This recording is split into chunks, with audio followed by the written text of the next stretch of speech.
said, you know, it's time for hospice for both of them. So that night they became hospice patients.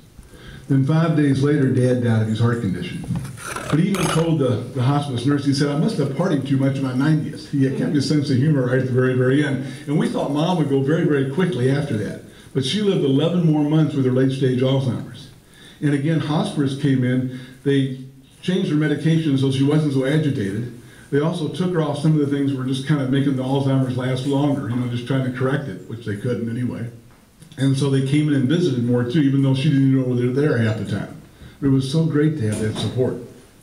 And in between their two deaths, my sister-in-law in Oklahoma City, she had lupus and bladder cancer at age 49. And so my wife Kathy went out and stayed with her for a couple weeks, and I ended up doing her funeral in Oklahoma City.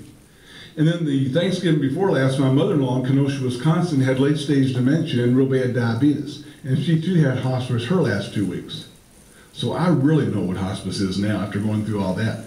After you personally experience it too, as well as working there, as being so involved as I have. And there's two things that stand out, I think, with what hospice can do. When you work at a place like a hospice, you realize how precious life is.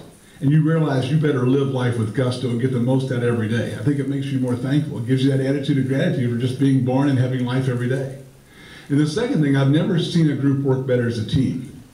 You got the nurse, and the nurse is there to make sure that patient is pain-free and be there to cover all the medical needs. You have the social worker who helps people with their Medicare and their Medicaid or bringing in the hospital bed or just doing all those kind of things. You got a chaplain. And I've served in that role for many years, and a lot of times you just connect them to their good parish, but half the time they don't have a church or a parish, so you become their spirituality person. You become their best friend. Many times you end up doing the funeral, comforting the family through their grief and their loss. Then you have the CNA, and they're the ones that get the closest to the patient because they get baths about 3 times a week. They come in and just are right there for that person. A lot of our patients love the CNA more than anybody. Then you have volunteers who sometimes, we have about 600 volunteers at hospice. They'll come and just sit with the family. We even have hospice volunteers that come in, we call them 11th hour volunteers, who will come when it's getting to the end and just be there the whole day. We have people that bring dogs and pets to visit patients. We have people in our inpatient unit who play the harp and do things like that, and people think they're in heaven already. So we have people do all kind of exciting things like that as volunteers. We got a medical director, a nurse practitioner. We have bereavement counselors who try to help people with their grief before the death happens, and then also up to 13 months after the death happens too, just to really be there, because grief and loss is the toughest thing that we all have to go through. So it's a whole team approach. I've never seen a group work better that way than as a team. So it's just powerful to see that. So those are the two big things about hospice. Now I brought you all kind of stuff up here, just some brochures about hospice. If you ever want to be a volunteer, we'd love to have you. Just a basic brochure. A lot of people don't realize all the work that we do with grief and loss. We do a lot of counseling that way. Since the Newtown thing happened, we've had all kind of calls from parents and grandparents. What do we do with our kids? They've watched all this stuff, they're getting crazy about it.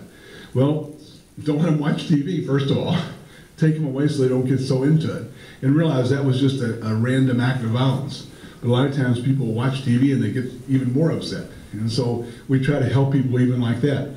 We even have a couple grants we've gotten. If there's a violent crime or a suicide or something like that, we try to come in and counsel people through that too. So we do a lot of work like that also that a lot of people don't even realize.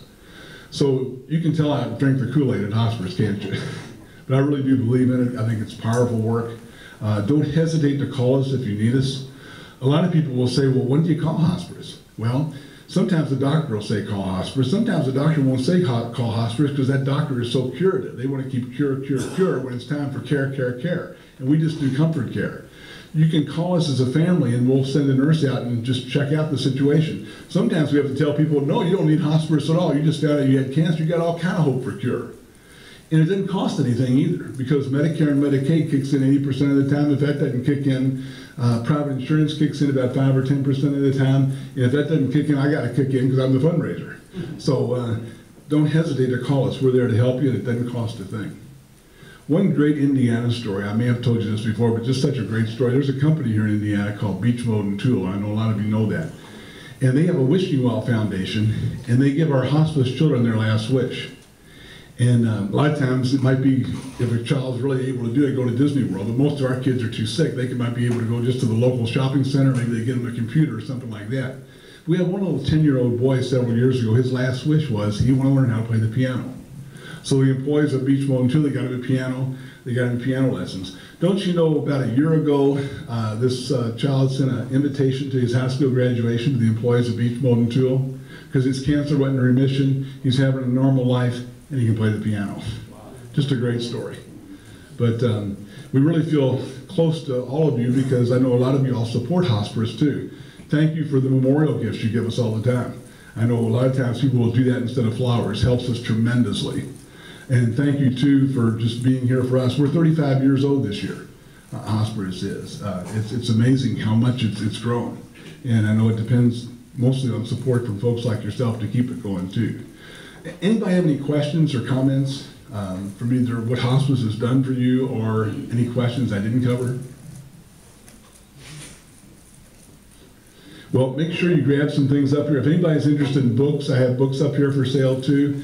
One book that wasn't up here last time, we did a new edition of it. It's a book of prayers to the sick and dying. We've been selling all over the country for $10. It's a chant when you walk into some patient's home. They might be Jewish, they might be Hindu or Buddhist or Christian or Catholic or whatever they are. We have to have a prayer for everything. So it's a book of prayers. I use it all the time when I'm praying for the sick and dying. It's a great book of prayers.